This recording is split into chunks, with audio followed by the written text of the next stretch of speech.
Everybody ready? Oh my God, green. Ready Sure. to get? Sign form. Give me uno momento. Just uno, last. Okay, now I'm ready. Call the city council meeting to order this October 7, 2015. I'd like to welcome everybody this evening. Can you please stand for the pledge? I pledge allegiance to the flag of the United States of America and to the republic for which it stands, one nation, under God, indivisible, with liberty and justice for all. I'd like to welcome everybody tonight. If you have a chance, if you please sign in before you leave if you haven't done it before. And the other thing, if you have a phone or any device, if you please put on vibrate or off so we don't have any interruptions. Otherwise, moving on, approval of the agenda for this evening. So moved. Any additions? There's just a public hearing on 10/22 of 15 with the planning commission to address the Gherkin property. And then 10/15, the council workshop, which is actually at the gathering place at the church, and that's that VR and E report. At the church. The 15th. Entry. Those are only two additions that we have. No action on either of them, just notification. No, just notification, yes. With that, I make a motion to approve it as listed. I'll second. All in favor? Aye. Opposed? Carried. Approval of meeting minutes for September 2nd and September 16th, 2015. Is there any questions, comments, or inquiries?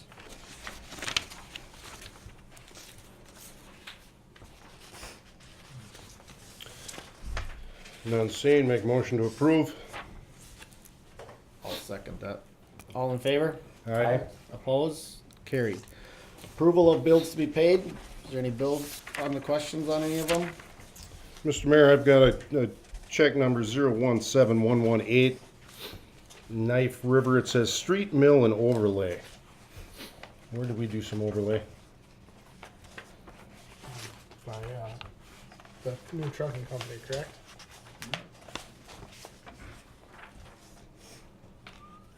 Washed rock, that's where it was put under. Washed rock? Marty, can I help? Yep. That was air injection patching. That's the Probably was quoted wrong, that was air injection patching. 661.50, it says crushed granite anyway. What's the check number? 017118. Should be 17118. What, I mean, I'm looking at the wrong, say the check number again, I'm having a trouble. 017118. That's right. That's the right one. That's the right one. You just got an extra zero. It's this one right there. You see what you got in comments, I show it. Crushed gravel. Huh? Crushed granite. Right there. Street lit and overlay. Crushed granite. Okay. Okay, that one was to the street department then, and the next question is check number for Napa Auto Parts. It says vehicle maintenance and repair, oil filter, slide terminal, and switch for $269. That's pretty expensive oil filter. You have But any? you read what check number? 017121. It's just the next one down from there. I have several invoices in there, we can't list them all, there's not, I have room for about. I can answer that question Go also. ahead. That's 6 oil filters for the plow truck, the skid loaders, and they had a sale on them, so I bought 6 oil filters at a time. So it's multiple filters. Right. Okay. Any other questions on the bills? Sure. Any other questions? So nothing else. No other questions? I'll make a motion to approve them as presented. I'll second. All in favor? All right. Aye. Opposed? Carried. Consent agenda for this evening, Resolution 160-15, approval of September 2015 journal entries. Item B is Resolution 161, declaring certain city property as excess equipment. I believe that's the lights, Christmas lights. Generator. And the generator. Right. Acknowledgement of people services August, and September 2015 written report, and the annual letter of adjustment by People Services, which we get every year. Right. It adjusts according to the inflation. Is there any questions? That still falls within our range, hasn't it, for the last few years? It still stays. It was 0% this last. That's what I thought. Yeah, okay. That was my only question on that. There's no other question. Look for a motion. I'll make a motion to approve the consent agenda for tonight. Second. All in favor? Aye. Opposed? Carried. Public hearing for Lucille Gherkin, 233 Maple Avenue Southeast, voluntary annexation. At this time, we'll open the public hearing for public comment. First thing I'd like is, David, do you want to just give kind of a little overlay of it? Just Certainly can do that. come up to David, the come on up. podium, please. Thank you.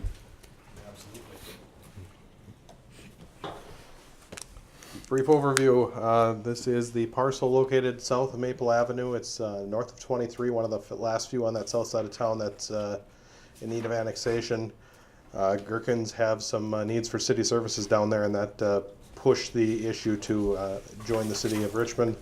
Voluntary annexation is their request at this point. So not a heck of a lot to say about it, but that's where we're at. Right. I just wanted to know, All does anybody have any comments for that project? I have to ask 3 times, so I sound redundant, but does anybody have any comments?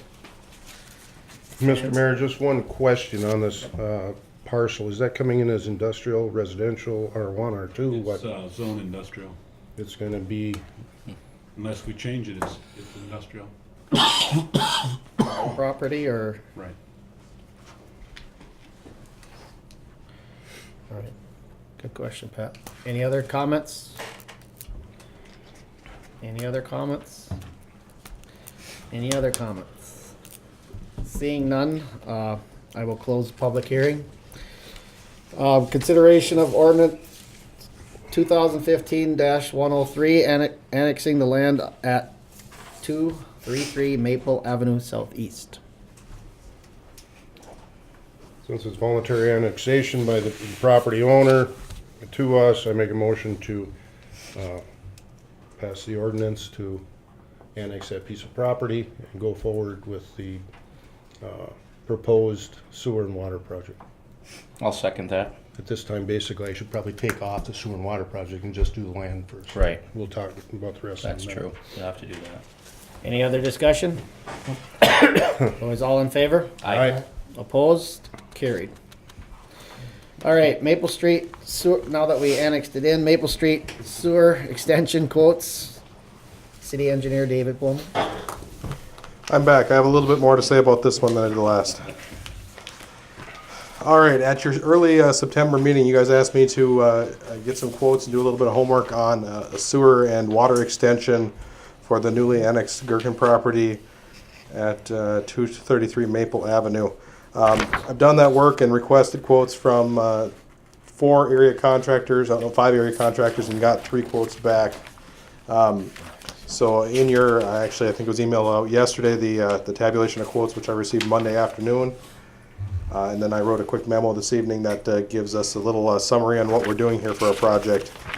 Basically, it's the same as the exhibit we showed at the September meeting with the utilities coming from the north, the intersection of First Street Southeast and Maple Avenue there. Sewers of adequate depth, water main of adequate size. It's a good location for us to connect.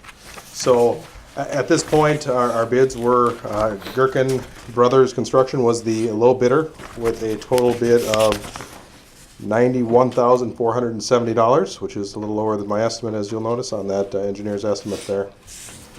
So as far as that goes, I think we're in pretty good shape. I've talked to Ken Gherkin. He gave me some examples of work he's done of that depth from this year. So it certainly seems like he's okay to go on that end. The big question I have remaining for you guys is, of course, is paying for the improvements. If we want to levy assessments for these, which I'm assuming we would, so the city isn't eating the entire cost, we do need to go through the assessment hearing process, which we can get in about 2 weeks from this evening. We couldn't do this beforehand because we needed to guarantee that the numbers were under $100,000. Now that we know that, we can do these assessment hearings. So it would be a public improvement hearing. And I actually have a resolution that was on your dais for this evening that would call that public hearing on Thursday, the 22nd. That's the single piece of paper. Yep, that's a single piece of Right. paper. So basically, that resolution is approving the little packet of paper I gave you guys this evening with the short memo saying that the project is necessary, cost-effective, and feasible for the 429 statute language. You've already ordered the plans and specs, you've ordered the quotes, and the statute does give us some flexibility as to when we do that. Many times we'll do the feasibility report, then hold the hearing, and then quote the project or bid the project. The statute gives us flexibility to provide as much information to the citizens short of awarding the project at that improvement hearing. So as far as that goes, we're still in good shape with the 429 process. It is going to push us back a couple weeks from what I planned. That does have some ramifications with paving that intersection potentially. It could get a little dicey. We could end up with some gravel for the winter, which is not ideal, and if we can avoid it, we will. But that's the concern we have with October construction here. I just want to bring it to your attention so you know it's a possibility. Possibility. Sure. It's not ideal, certainly, but hopefully we can avoid it. So at this time, if the council would like to annex, this is the route, or not annex, assess the parcels adjacent to it. This is the route we're going to have to go where you guys would accept the report and order the public improvement hearing. Alternately, we can move forward with a city costed project and hope on goodwill to get paid back or something to that effect if we want to start tomorrow. But my recommendation would be go down the assessment route because once we cross that line, we can't go back. Pat? Yes, Dave, just a quick question. This is 4 point some odd acres, or is it 5 point some? 5.4, 4.5. 5.73. Okay, 5.73. No question before that I had is it being annexed as industrial, R1, R2, or whatever? If changing the zoning is not a very big item, but in case that does occur, and this piece of parcel would turn into multiple housing, would the utilities as you described or as you are proposing here, would that handle that? It would, Pat. The utilities I've described would handle approximately 300 homes, which we couldn't get into that area if we tried. So, Okay. So yeah. But multiple housing such as apartment complexes, we had a report here a couple weeks ago on the shortage of apartment complexes, the shortage of this and that, and this is just Based fresh on in how my mind, fast- so that's why the question has occurred. Based on how fast they fill up around the area, you're absolutely right. And yes, we do have adequate depth. We've maximized the depth on the sanitary sewer to gain us as much depth as possible in the event of, in particular, underground parking causes problems with sewer depth associated with apartment buildings. So we've maximized that depth. It'll be about 13 feet deep at Gherkin's parcel. I didn't burn up any grade on that guy just because we don't know what's going to happen down there. An 8-inch water main should be adequate for fire protection or anything else down there as well. So I'm very comfortable with development potential associated with that parcel. Okay, I'm just throwing it out, making sure that we don't have to rework it. And I appreciate that. 3 years, 5 years, or something happens or whatever. You mentioned something about financing, or would you like to keep that for another meeting, for the public hearing? My question is, can there be deferred assessments on this? That's one item. And also is, since basically we're doing this for a residence to get sewer and water and try and look into the future, can the city put some kind of teeth into the rest of that property in case they do put a multiple housing, or that we can go back after the remaining footage and to somewhat not let the taxpayers hold the bag?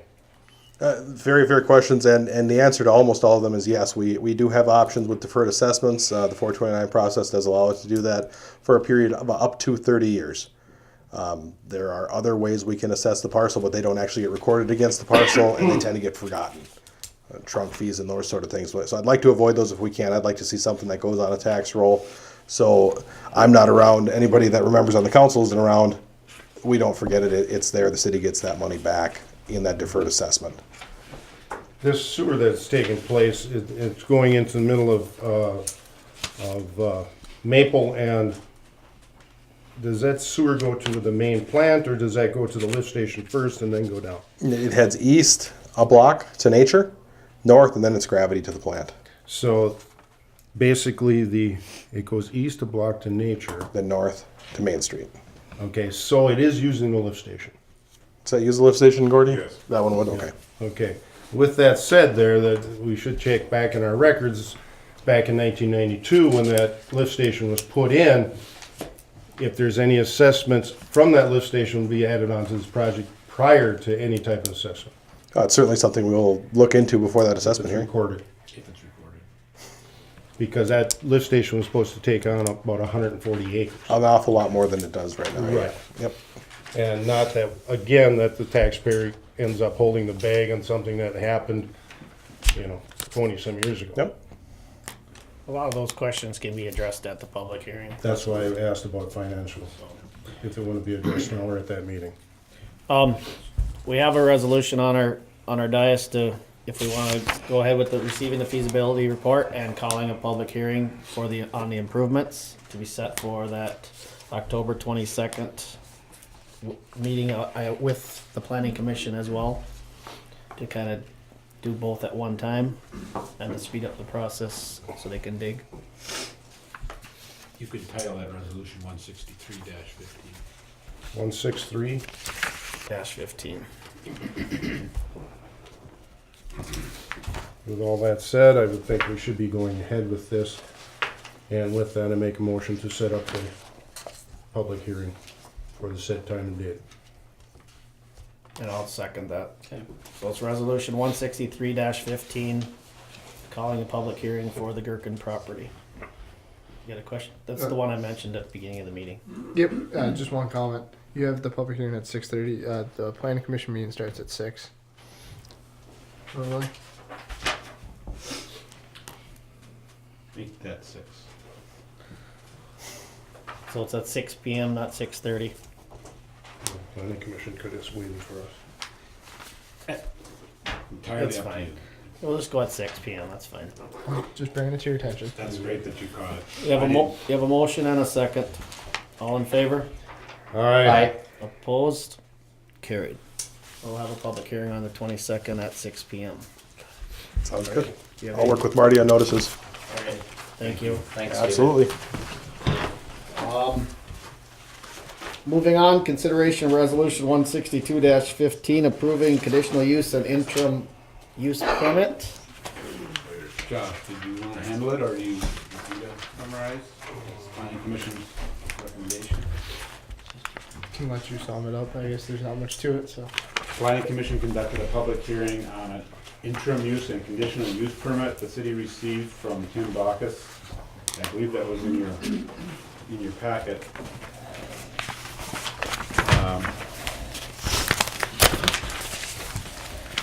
And so the planning commission recommendation to council was to approve both the conditional use permit and the interim use permit. Staff is also recommending that on the signature, if you would decide to approve it, we added the language variance. There's some discussion as to whether it's a conditional use or a variance. And so rather than fight over it, we're going to add that word to the resolution. A variance to the current city code. And if you have any questions, I'm more than happy to help answer them. Does anybody have any questions on this? Currently, right now, no. So my understanding is they're gonna build a shed that's bigger than what our normal. City code allows for 2 accessory structures up to 1,000 square feet.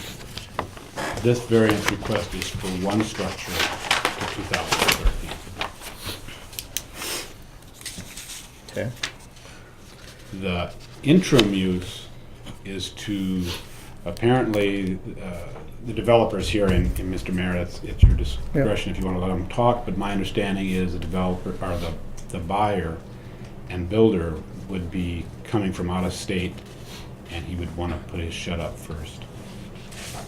Our city code specifically states you cannot have a parcel with an accessory structure without a principal dwelling. it'd be my impression that is big picture thinking. We don't want a parcel that has a storage shed on it that doesn't have a house. Well, that's not the intent here. The intent is to build a house. He would like council's permission to build this shed first, so he can get his antique vehicles into it.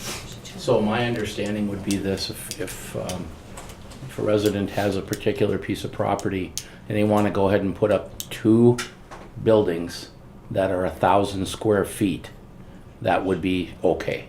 That is a true statement. That is a true statement. You could come up here and get a permit Right. and not have So to go through now, anything. So this is just one 2,000 square foot building on a property. That is a true statement. Okay. I just wanted to verify that, just to And make again, sure. Mr. Backus can give you some assurances sure. that this is Sure. a fabulous piece of property, apparently. Tim, would you like to? I'm Tim Bacchus. I own the property presently. The people that are looking to buy it are from out of state, and I talked to him today. He's gonna start the house and the outbuilding at the same time. Okay, so there's no lag. There won't be a lag, but the outbuilding will get done before the house, obviously, because it's quicker to do. Right. And what he wants the outbuilding for to be there first is so he can move all his furniture and things up from California, is where he's from. And that he has a place to store them until his house is completed. But it currently won't be like an actual live-in dwelling, No, will it, at that no, time? not- So if in not that- case, that would right, happen. not Some that people do anybody's- that. Well, sometimes that's where they'll against all the build- rules, I Right, think. exactly. Yeah, that's why I'm just So, bringing that yeah. up, just make sure it doesn't become a No. living dwelling for them Correct. also too at the same time when Right. they're putting up the home. So that was Right. one of my concerns. Yeah. My question, Right, obviously. that's a fair so- question, too. My understanding is you obviously, if you're going to be building them both at the same time, you'll be pulling a permit for the house. I and, told him in order to pull the permit for the outbuilding, he had to pull the house permit at the same time, and he'd have 1 year to finish that house. Okay. Because I didn't I want guess what anybody we're thinking looking he for could is put up an commitment. outbuilding and then not build the house. Oh, So, right. Okay. just a little assurance that that's Yeah. what he's really gonna do. Exactly. How large is this lot that we're talking about? 29,650 square feet, which is almost twice the size of any other lot in that development other than the ones on that side of the So street. it's about 2/3 an acre. Yes.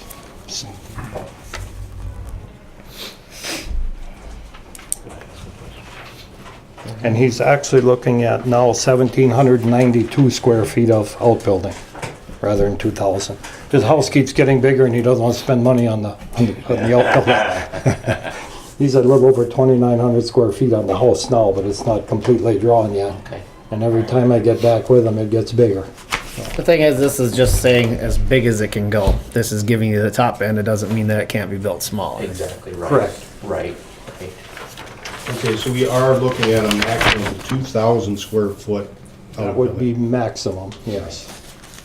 It's gonna follow all of our, current codes. He's just not gonna throw up some steel building, He is has he, to at all? follow all the city Right. codes, and I told him he even has more restrictive than that. I Yeah, told him 'cause if we you put changed brick some on of your those. house, you're putting brick on that Yeah, shed. some of those things that we did change, you just can't go ahead and just slap up a No. structural steel building. I don't want that, I'm moving in next door, so I've already given them strict orders that the Okay. shingles will be the same as the house, the siding will be the same as the house. It'll be stick-built, not a pole shed. Okay. You were given a copy of the resolution, correct? With all the stipulations in it? No, I don't have a copy of that. You were here. Oh, the I'll night give you a that was complete here, copy, yes. But you I were heard here all of when that, we yep. talked about the stipulation. Yep, and that was all okay with me. If it's not in there, council, I would recommend you put in there a non-refundable building permit. What is that? I would make that building permit non-refundable. Oh, absolutely, right. But he's gonna Right. excavate them both at the same time.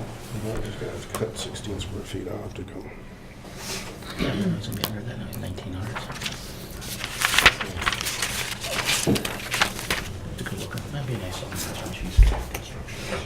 What's it? 56 feet. No, it's not. You were planning on, if this passes, starting construction next spring? Right away in spring, Okay. once the frost is out. Okay. You got a picture of that map you're showing around? I'm just curious. Can I could keep my statement, I think. Okay, go ahead. You would be okay if we delayed the process a little bit if the council would choose, rather than granting an interim, a variance, being there's some discrepancy with staff on conditional use versus variance, if you table it, we have a public hearing and amend the zoning to change the language to accommodate issues like this, for such as an accessory building could be allowed prior to the principal dwelling as long as there was a joint building permit with it. That would resolve any of these issues of having to come to you for special consideration. This parcel, that's adjoining the river, correct? Yes, Okay. That's in your Rich. yes, yes. For some reason, I'm getting it north of that for some reason. That area, that acreage that was for sale there, I thought maybe that's. Oh, no, it's on this side. So it's in that area. It's right off of if you. I would be definitely in favor of it, and along with that is if there is question, then our legal staff can take care of any language and draft up any type of thing, and then hear the public's opinion on either making these things viable or not. I think the council should consider, and maybe planning commission would do it as well, is you're allowing up to 2,000 square feet per parcel now. It's just that the language says it's two separate buildings. I would think the council would be willing to consider that amendment to say one or two buildings. I mean, That's the personally, maximum of the 2,000 square yeah, feet. if that's what your maximum is, whether it's one or two buildings, I don't think we care. I think there would be more I appeal to one building. Exactly, and I think this particular gentleman looks like obviously he's gonna be building a fairly significant sized home Very nice on that home. piece of property. Obviously, that particular home that he's gonna build is gonna be of high quality, you know, everything that goes along with it, along with the storage shed or the garage, whatever you wanna call it, you know, so I think, you know, when we're property owners in town, I think that's one of the considerations that a lot of times, if anybody has built a garage or actually has built a building on their piece of property, you know, they know that, you know, sometimes, especially within city limits, that you do put up a decent quality type garage. You know, I know, for example, on my home, you know, right down the road here, when I decided to build mine, I wanted to make sure that that was an extremely appealing garage that basically flowed with everything that kind of goes with my home in general, and I wanted to make sure that I wasn't going to throw up some garage that never really looked decent at all. That's the way it should you know, be, and yes. I get a boatload of comments actually on my garage on how well it was built and how nice it looks. So that's just a personal opinion, you know, comparisons. So And that's every intention for that. yeah, I see no otherwise, especially with the amount of money that we're looking at sticking into a home. Yeah, if it's going to be a decent looking home, it'll be a decent looking garage too, or storage shed, or however you want to go about doing it. Right. So. Tim, I'm gonna ask the public if anybody else has a comment or a question, because we don't get to hear whatever happens at the planning commission meeting, so I kinda just want, if anybody wants to speak on this particular conditional use permit for tonight, the council's sounding like we're gonna table it and move it till our public hearing on the 22nd, just for the fact that we'd have a little more time to look into some things, make sure we're doing it right and not having any mistakes. Thanks, Jim. You can state your name and My address. name is Marlene Polk Pearson. I live at 728 6th Street Northwest, and my property is adjoining this property. This development, this lot is right along the Sauk River. This storage facility will be right by the river. So from where I live, it blocks my view. It will be blocking my view. And to me, this is a nice residential area.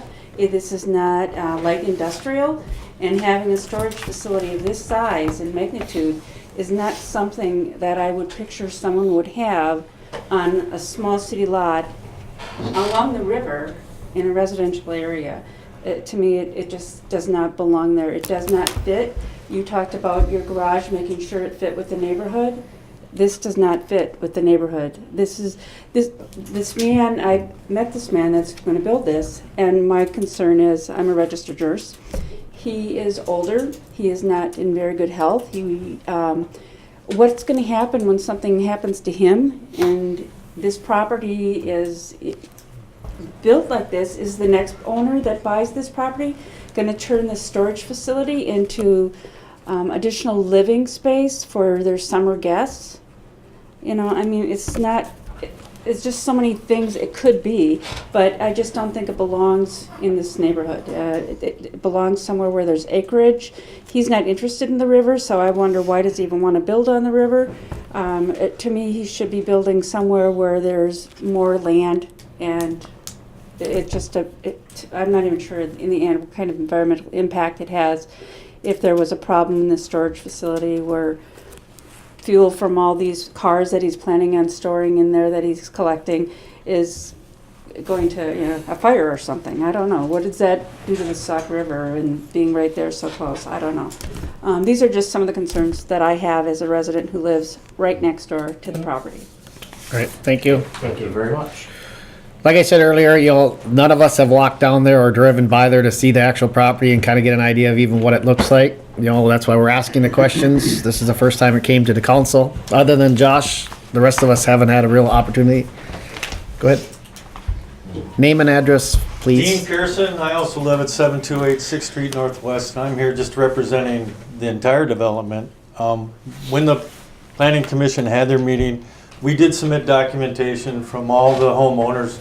It was like 18 signatures saying that they were unacceptable to what the plan was to build this, that it didn't fit in with that development, and that they were concerned, as you can see, with what they had proposed. And we didn't even understand what they proposed in reality. Now it's changed again.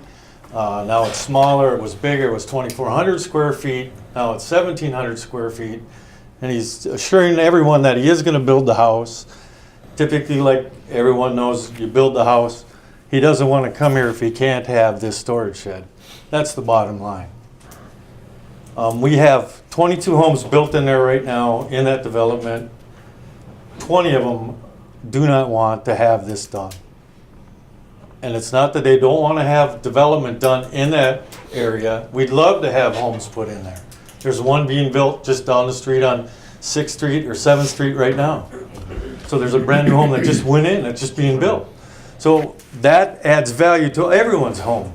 Can I ask you a question? I don't want to cut into your time, but so the way the ordinance reads now, he could build two 1,000-foot buildings. Exactly. I agree. What's the difference? In your opinion, I in guess, my opinion, or in the neighborhood's opinion. In my opinion, then, if he was going to build 2 more structures on with the additional home structure, I don't think the lots are big enough for it. That he couldn't do that. I don't think there's enough room in that area.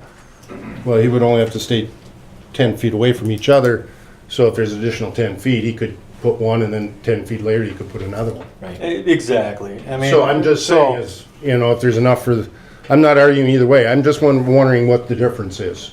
I think the only difference is the size of the storage shed facility, whatever we want to call it. I think it took everyone by surprise.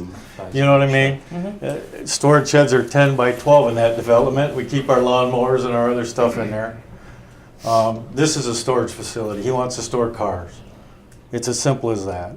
That kind of brings up my question too. Pat, are you done? Yes. Okay, my only other question about that was that you were just talking about storage sheds and everything down in that area. Has anybody in the neighborhood, have they built an additional garage on their particular piece of property that they use for, for other than, like storing their boats and storing their The motorhomes? builder might know. Or I mean, storing, has anybody built anything down there? Kelvin Gherkin has 2, a smaller one and a larger one. A smaller one and a larger one.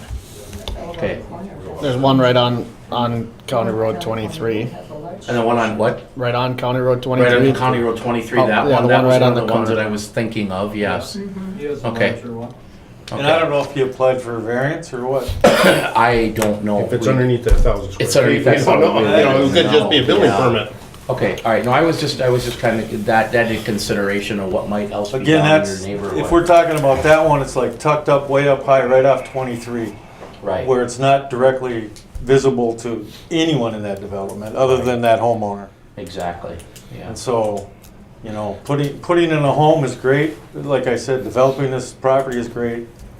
But we are, I mean, and the majority of the people in that development are against it. Well, it's one of the things, we've been talking about for years here in the city of Richmond and stuff too. We do have a vacant availability of lots, and especially that area that has been developed, but we were hoping that it was going to be more developed. Even more developed, Or, exactly. by all means, we were all looking Yeah. for that because, just down a couple blocks here, folks, we still have something that we gotta continually pay for down there. And that is that waste treatment plant and the water treatment plant that comes into it. And so when we look at a potential of another piece of property coming in and somebody wants to build a home here in Richmond, by all means, we're trying to say, yes, please, we're inviting them as much as we can in, but we also gotta make sure that they're within their rules and regulations of what they need to do. Exactly. I understand what you're coming from, especially the size of the actual, and the possibility of it may take up some of your view of the particular, river where you're located currently right now, so,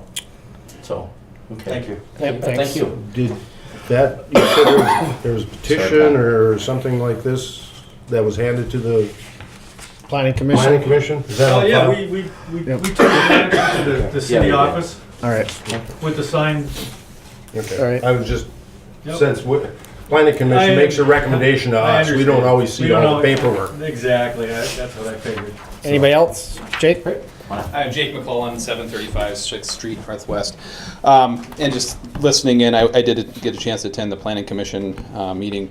And the petition that, on behalf that was signed by my wife and myself, was based on a lot of misinformation.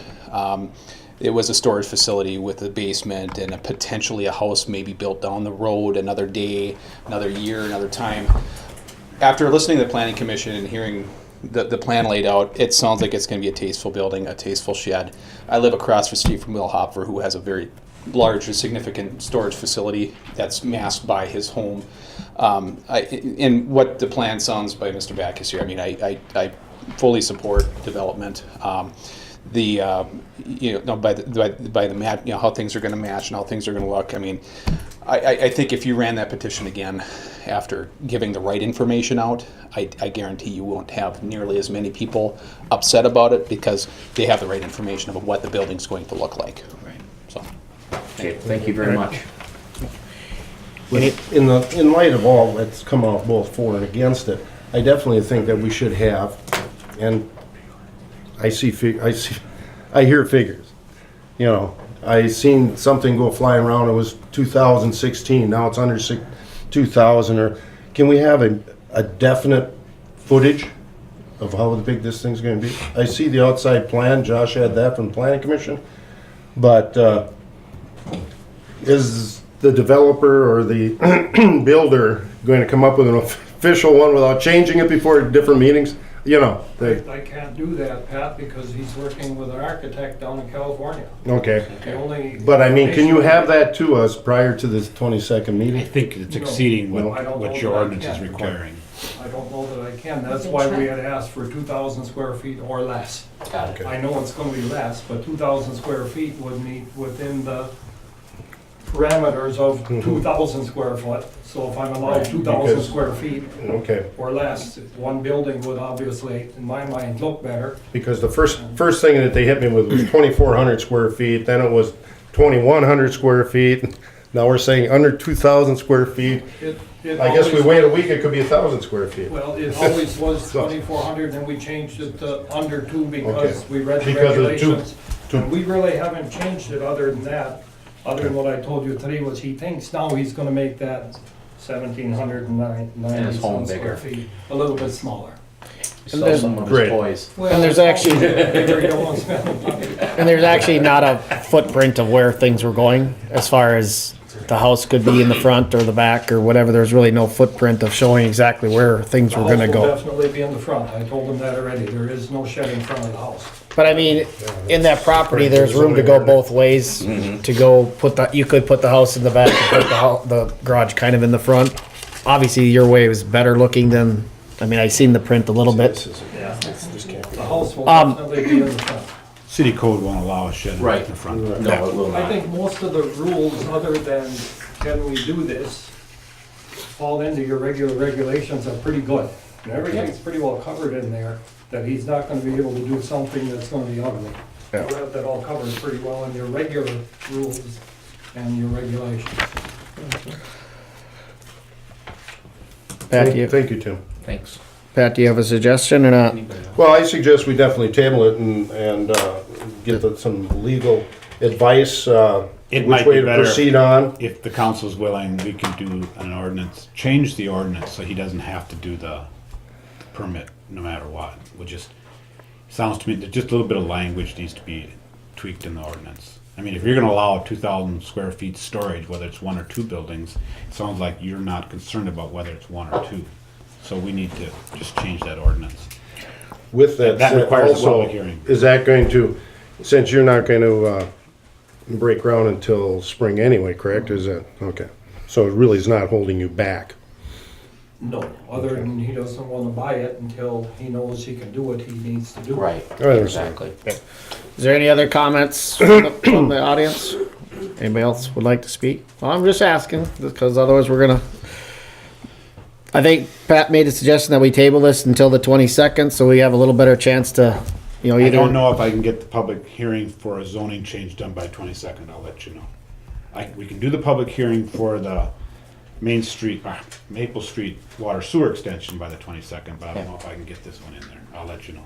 So basically, by doing what we're doing this and tabling this currently right now, it's actually just kind of, it's clearing up all the legality portions. If Tim So we doesn't don't have to, mind so, that. so we don't have to have the contingencies or the variances or whatever that may be, that at least then we have something. So if this happens to pop up again, within city limits, that at least we'll have that. Yeah. Is that what we're getting at here? And I haven't had a chance to talk to Tim, but with the debate with staff, the concern over the proper legal term bothers me a little bit of asking you to pass this tonight. I'd like to get that addressed. Let's have our ducks in a row. We want to be on the up and up, there's no question about that, so. I know it sounds pretty minor, conditional use versus a variance. Right. The office staff thought variance was what we should be using, and then that got changed, and now they're going back to variance, and so. Mr. Mayor, would you like a motion on this Sure. to table it, or would you just like a hand show? If there's no motion to approve it or disapprove it, it'll just get tabled. Okay. Okay.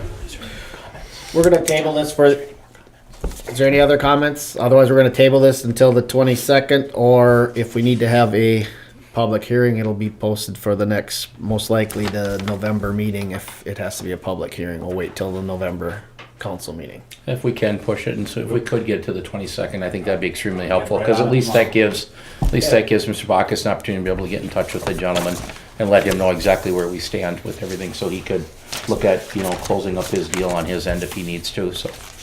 So, if we can do that, that's what I'm saying, so. So with that being tabled, we're gonna move on. This evening, our next thing up is the fire department report. Thanks, Tim. Thank you very much for coming. Thank everyone for comments and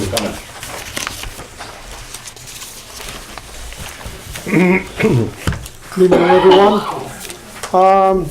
Thanks. Calls for September, we had 7 rescue calls, 0 fire calls, for a total of 7 calls. We did our hiring process, we put the ad in the paper, we ran that for a while, it ended on September 30th. And now we're gonna go through the applications and call the other ones in and start the interview process. Okay. Hopefully we can get that done this month. I'd like to thank everyone for supporting the Richmond Fire Department for the Oktoberfest.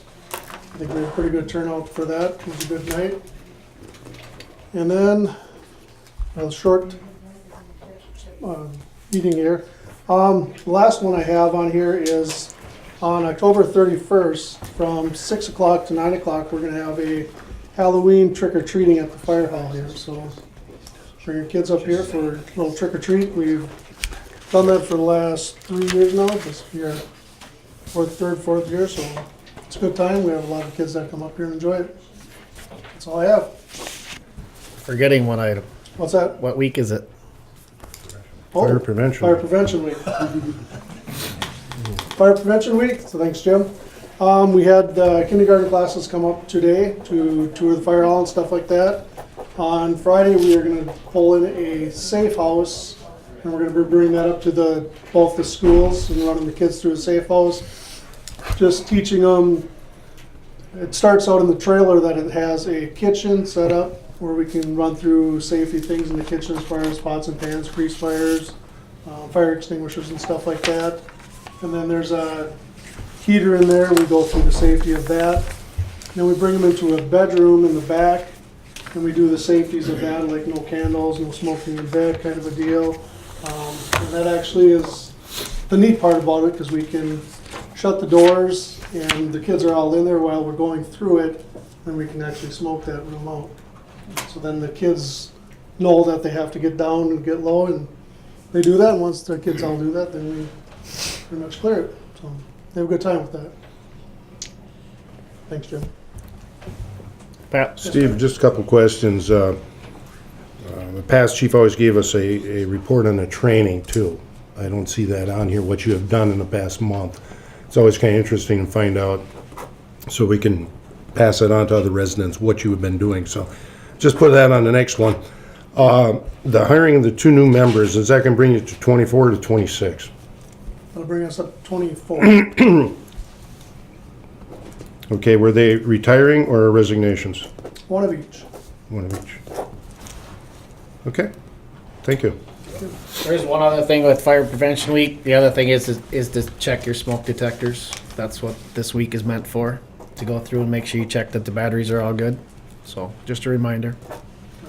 So, anybody have any questions for Steve? Thank you. Thank you. Thanks, Steve. Emergency management, Jesse called away for a family emergency, so you have it on your dais of all the little things that went on within the last, or this year. He is asking for an allocation later on in the meeting about some new radios. There are a bunch of radios that the fire department or the emergency management has been using that do not charge or do not stay charged, and I believe that's why the communication stuff is being asked for.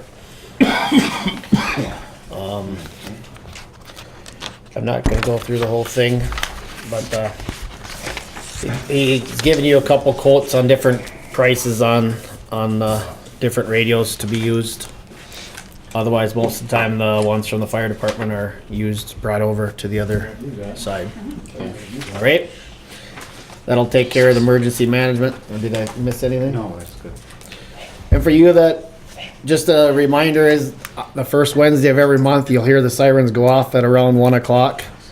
And that's an annual test. They do it every first Wednesday of the month, no matter if you like it or not, they're gonna go off. And it's just to find out if they go off, all 3 of them go off in the city at the same time like they're supposed to. So, just a reminder. At that time, this time we'll move on to Parks and Arena. Okay. Kevin Mooney. Good evening, council, mayor, everybody else that's here. Good evening. We'll start off with the arena. We're up and running. Ice went in pretty good this year. Other than the week we wanted to put it in, it got kind of warm out, but that's okay. We can fight through that. It just slows us down. It slows down the process. We had no problems with refrigeration going up this year. Everything's running pretty smoothly right now. Most of our staff has returned from last year. We lost AJ Gherkin. He took another position somewhere else, which is kind of unfortunate because AJ was kind of our weekend hour eater. So I'm going to have to, I'm looking to replace some of his hours with, so I'll be looking for another employee down there to drive Zamboni and to do supervising the building. We added one concession stand staff this year. Madeline Keaton is new to our staff, and she's almost fully trained over the last couple weeks, so things are going pretty good there. Really, mechanically, we're doing really well. We had some repairs that we had to make. A ceiling fan in the arena went belly up, so we replaced that. We replaced a couple of exterior wall lights on the west side of the building over by the outside rink. The ballast had gone out, and we switched over to LEDs from metal halides. The refrigeration company, Carlson Stewart, has suggested some component changes, just repairing some of the components on the system. We had a coil on the 40 horse compressor starting to wear, so I have talked to our electrician and we've ordered the coil and we'll get that replaced. Okay. They've also talked about putting a pressure switch on each of the units, high pressure switches. We have one single high and low pressure switch for the whole system, and their recommendation is that each of the compressing units should also have pressure switches. So if we have a pressure problem, it'll shut that individual unit off and not the entire system. So I'm working on getting some pricing for that. As far as the building maintenance goes, we did a lot of painting to the interior of the building this year. We painted all the locker rooms. The whole locker room area got painted. The arena areas by the bleachers and the players' benches all got painted this past summer. So we did a lot of that kind of stuff during the off season. And then some minor repairs to the dasher boards. The Zambonis are running really well. Just normal preventative maintenance stuff. So no issues there. And staff was very excited to see the new freezer that we put in during the summer months. The concession people were really happy about that, because the door actually closes on its own. The one thing that we're pretty excited about is the programming. The early season programming this year has really gone off well. The Learn to Skate program, there's 64 kids in Learn to Skate this year. We normally do about 20. So that's been, so we've been teaching skating, or I've been teaching skating now for one weekend, and then we'll continue for 2 more weekends. And our beginners hockey camps have done really well too, with over 40 kids in beginning hockey. So that just means that the participation at the building for new and incoming people is hopefully we're growing participation, which then makes the building more viable and makes more interest in activity in town. Yeah. Figure skaters were the other one that they saw a rise in their new skater registration this year, so that's really positive. The arena is open for public ice sessions right now. They've been scheduled through the year. You can go to the city's website and go to the arena's calendar, which is under the Parks and Recreation page. And all of our open ice sessions, open skating, adult open hockey, open public hockey, all that stuff is already listed through March. So if anyone's interested in skating, coming out, throwing on skates, we have skates for rental. Just go to the city website and they can find that information on the calendar. As far as parks go, we did our last mowing of the parks and trails just this past week, and the equipment is being put away and serviced and put away. And then shortly, in a short period of time, we'll close. It's so nice out right now. It's hard to close down the Centennial Park Pavilion because I know people are still using it. So we're leaving those facilities, those bathrooms open, just because. What are we talking? 80 degrees on Sunday? People will be out at the park, so we'll leave them open until it looks like summer has seriously left us. And then again, the trail pavilion will continue to be open throughout the winter season for snowmobilers. Had a pretty good park season this year. The facilities were well used. A lot of visitors, residents and visitors in our community, running through that. As far as the parks goes, the one thing I'm most impressed with is the activity at the trails. I think the trails have really brought a new interest into parks and recreation in Richmond, not only by residents but by visitors to our community. People are driving into town, parking at our pavilion, and grabbing their bikes and going for bike rides or running or whatever it is. So That's really kind of neat. Well, the Rocori Trail. We had a meeting last Thursday, the 1st. That didn't turn into actually be a meeting because we didn't have a quorum. So we'll be meeting on Friday at 11 o'clock to cover some of the things that we weren't able to do. The appraisal for the rail corridor has been approved by the DNR. So now the construction board needs to approve to send that on to BNSF, so negotiations can be started for buying that piece of track and turning it into a multi-use trail. That could all be completed by this spring, which doesn't necessarily mean construction next summer because we're a little shy on funds. So it might get us, what we have in hand will most likely get us the purchase of the corridor and final design completed. And then we'll have to go hunting for state and federal funds for construction. Not to say that it won't happen next summer, but pretty doubtful. And that's all I have for a report. Any questions? Comments? Kevin, just we have problems with the pavilion furnace last year. Has that been taken care of, and is it ready for this year? That was actually 2 years ago. That was the Okay. first year it was in. We had the problems with it. Winters had made the repairs to it, and we went through the last winter season with no issues. Okay. Yeah. Second of all, how far is the Rocori Trail supposed to, where is it supposed to stop? Downtown Rockville? Downtown Rockville. Downtown Rockville? Downtown Rockville. Yep. Our goal 11 years ago was to connect the three communities with a multi-purpose trail. And we're within 12 to 18 months from getting it done. Anything else? Thank you, Council, Mayor. Everybody have a nice night. Thanks, Kevin.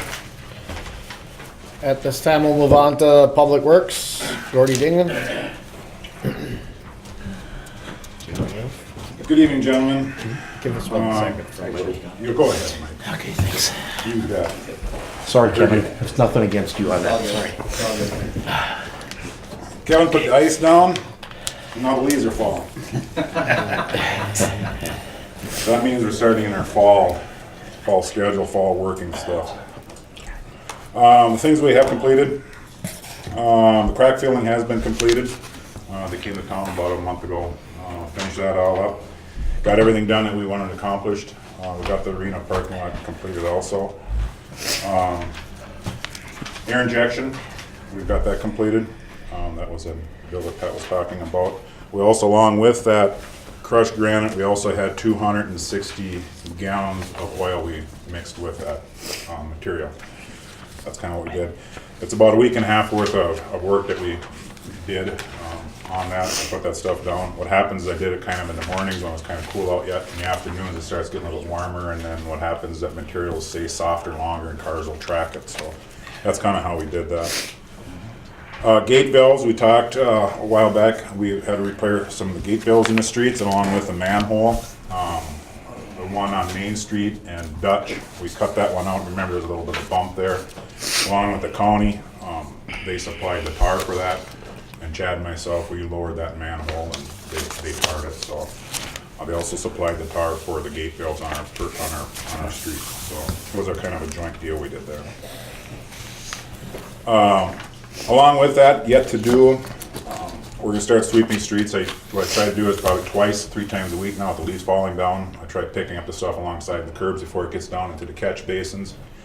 Once they get into the catch basins, what we have to do then is we have to pull the irons, and then we gotta suck the leaves out of those catch basins. So I try getting whatever I can swept up alongside the curbs and alongside those catch basins before they get down in there. Along with that, we got a tree trimmings. Every fall, what I do is I take the plow truck, and if it's gonna hit the strobe lights on our streets, what I do is I get inside that plow truck, and Chad and myself, we'll start trimming trees, and then what'll happen is we'll cut them back and make sure the stop signs are visible and different things like that. At the same time, what we'll do is we'll shred we'll get that shredder from Cold Spring, and we'll shred all the debris right away. Otherwise, we'll be hauling brush all the time. The trimming trees, washing of the buildings. We also do that every year, every fall. We go around and power wash the buildings off, get the cobwebs off of stuff, wash windows. So that's kind of like what's going on. The middle of the month, of this month, we're scheduled to start blowing on some of the sprinkling systems. So the library and the shop will be done. We'll hold off a little bit on the Centennial Park.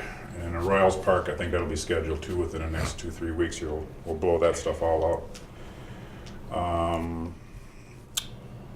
Also, on my to-do list, I want to get them done yet this fall yet. I've got 6 stop signs I got to replace. They're getting kind of faded. I got them at the shop. We got to get that put on there yet. Along with that, we got some street lights that are out, and I'm sure that some of the residents are wondering what's going on with them, but there is 6 of them that are out. And 5 of them are with XL, and 1 is with Stearns Electric. So I've been in base with those guys, and hopefully they can get them done, because now the earlier it gets dark, the more you're going to start realizing that we're having issues with that. Plow truck, as soon as we have a little bit of a rain day, I'll be pulling that sander into the shop. I got to sandblast that and paint that. It's preventive maintenance. I've been doing it every year. Just keep that thing halfway decent looking. I don't know what Chad had in his report, but just gives you a little bit what's going on. The sewer and water hydrant, we did complete with the hydrant flushing last week. That was about a 3-day process. Along with that, we got a couple of hydrants that need to be maintained. I think there's about 5 in that we have to take the heads off or the bonnets off, and then we have to re-thread them so they don't turn so hard. We'll have to do some of that stuff. And then the jetting was also completed. I don't know if Chad had that in his report either, but we jetted about 5,000 square feet.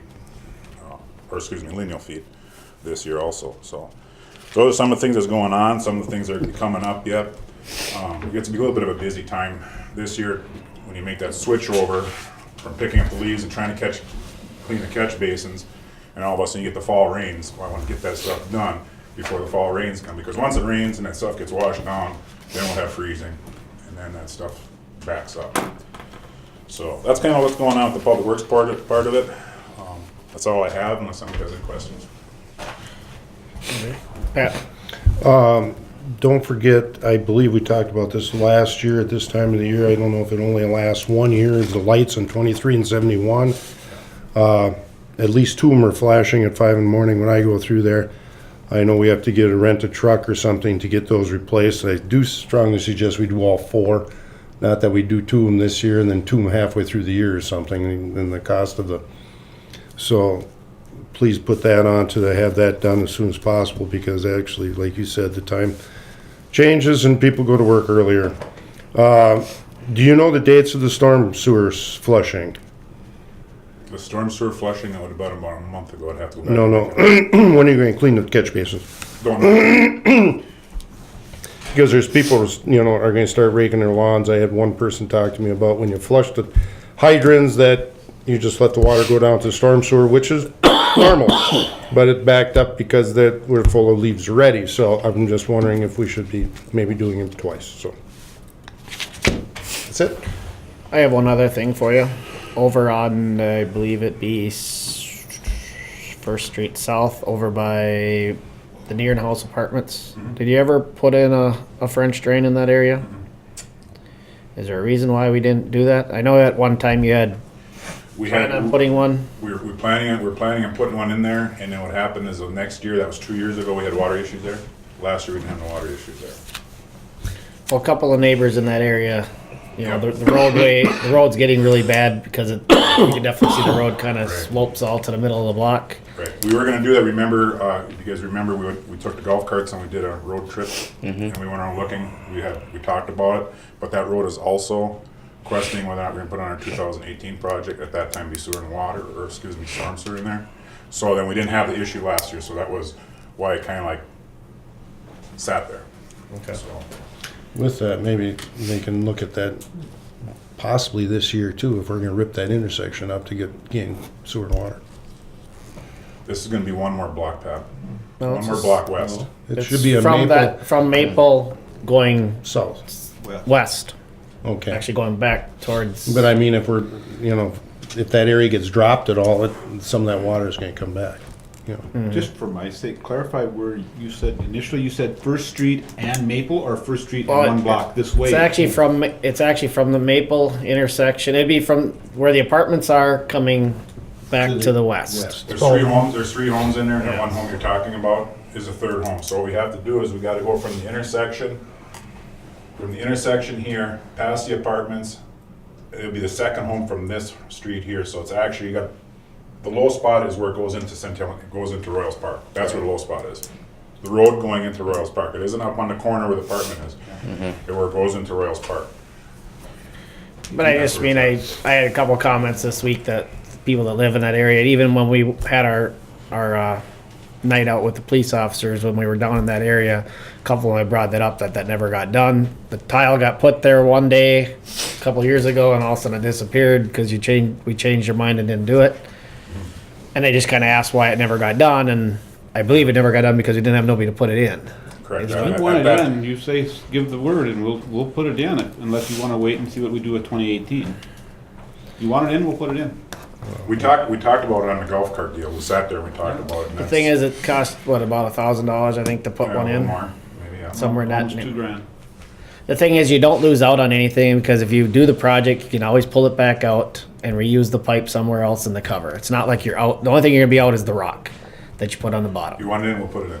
Well, I just think in that area we've had problems, and hopefully we get snow again and you don't have a runoff problem. But Well, if you do, they pay their excuse is they pay taxes just like everybody else in town. So why should they have a pool in front of their driveway every morning in the winter or spring? smart comment to that. Okay. Was it get Lake Shore? Well, if it's okay with you, we'll add it to the purchase rec later. Lake Shore.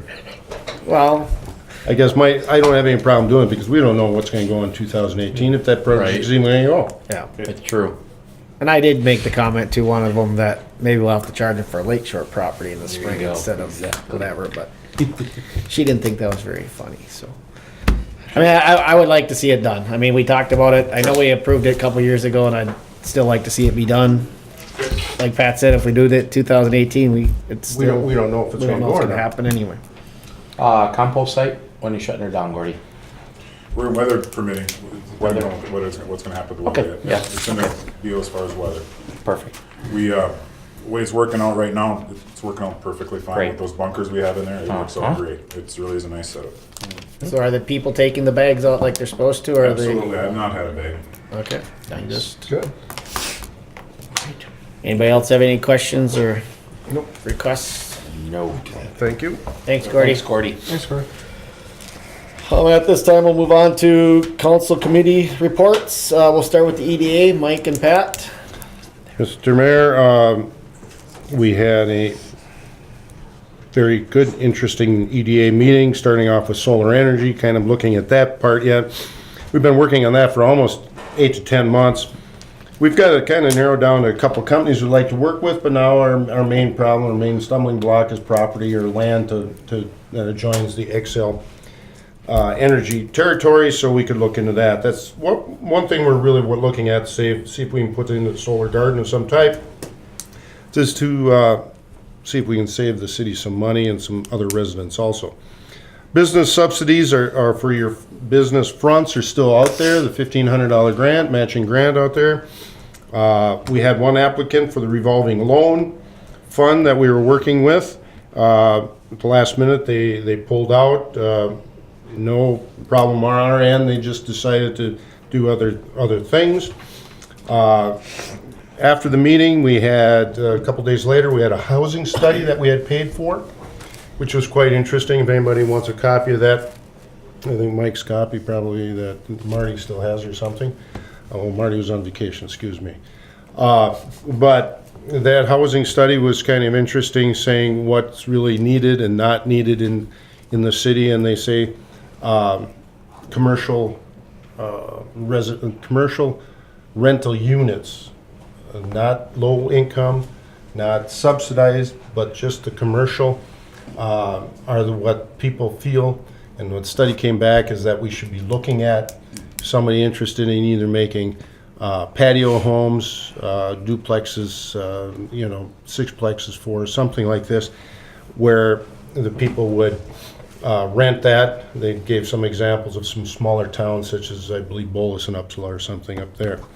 We'll be looking into that. We haven't had a meeting since then after the study came out.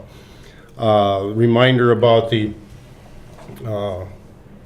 kickoff over, it's the 15th, October 15th at the church. That the BR&E was sponsored by the EDA.